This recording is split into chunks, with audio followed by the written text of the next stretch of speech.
नमस्कार, one India Hindi में आपका स्वागत है। ग्रेटर हैदराबाद नगर निगम में शानदार प्रदर्शन को बीजेपी ने शुक्रवार को नैतिक जीत बताते हुए कहा कि वो तेलंगाना में सत्तारूढ़ टीआरसी की एकमात्र विकल्प के रूप में उभरी है।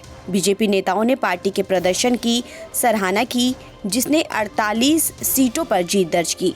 केंद्रीय गृह मंत्री अमित शाह ने प्रधानमंत्री नरेंद्र मोदी की विकास की राजनीति में विश्वास जताने के लिए लोगों का शुक्रिया अदा किया है। अमित शाह ने अपने ट्वीट में लिखा कि प्रधानमंत्री नरेंद्र मोदी के नेतृत्व वाली बीजेपी की विकास की राजनीति में भरोसा जताने के लिए तेलंगाना की जनता का आभार। हैदराबाद नगर निकाय चुनाव में बीजेपी के शानदार प्रदर्शन के लिए जेपी नड्डा जी और बंदी संजय कुमार को बधाई। बीजेपी के कार्यकर्ताओं का कठिन परिश्रम सराहनीय है। बीजेपी अध्यक्ष जेपी नड्डा ने परिणामों को भगवा दल के लिए ऐतिहासिक बताया और दावा किया कि ये दिखाता है कि देश सिर्फ विकास के एजेंडे का समर्थन करता है। उन्होंने कहा कि ये नतीजे पीएम नरेंद्र मोदी के विकास और प्रशासन के मॉडल को मिला समर्थन दर्शाते हैं। ग्रेटर हैदराबाद म्युनिसिपल कॉरपोरेशन के चुनाव के नतीजे आए हैं, वह एक बात स्पष्ट करते हैं कि हैदराबाद की जनता ने भी आदरणीय नरेंद्र मोदी जी, भारत के प्रधानमंत्री जी की विकास यात्रा पर मुहर लगाई है। हम जानते हैं कि लद्दाख से लेकर के कर्नाटक तक और तेलंगाना के दुबाका से लेकर के और गुजरात से लेकर के मणिपुर तक, मध्य प्रदेश, उत्तर प्रदेश, सब जगह भारतीय जनता पार्टी का कमल खिला है। और अभी बिहार के चुनाव हुए, उसमें भी कमल खिला है। यह इस बात को बताता है कि भारत की जनता ने और हैदराबाद की जनता ने मोदी जी के विकासवाद पर मुहर लगाई है।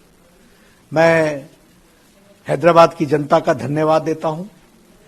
मैं उसके साथ साथ हैदराबाद की जनता के साथ साथ हमारे तेलंगाना और हैदराबाद के कार्यकर्ताओं को बधाई देता हूं कि उन्होंने अथक प्रयास करके एक शानदार नतीजे, एक शानदार रिजल्ट भारतीय जनता पार्टी के पक्ष में लाए हैं।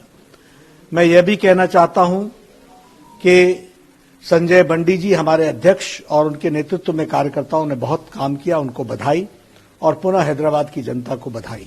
इन चुनावों में बेहतरीन प्रदर्शन से बीजेपी का मनोबल और बढ़ गया है। इससे पहले पिछले महीने दुब्बक विधानसभा सीट पर हुए उपचुनाव में भी पार्टी को जीत हासिल हुई थी। मंगलवार को हुए जीएचएमसी चुनाव में मतपत्रों का इस्तेमाल किया गया था। मतगणना सुबह 8 बजे शुरू हुई और पहले डाक मतपत्रों की गिनती की गई। पिछले डाक मतपत्रों की गिनती में अपने प्रतिद्वंदियों से आगे चल रही थी। हालांकि चुनाव के दौरान केवल 46.55% मतदान हुआ था। टीआरएस ने सभी 150 सीटों पर, जबकि बीजेपी ने 149 सीटों पर उम्मीदवार उतारे थे।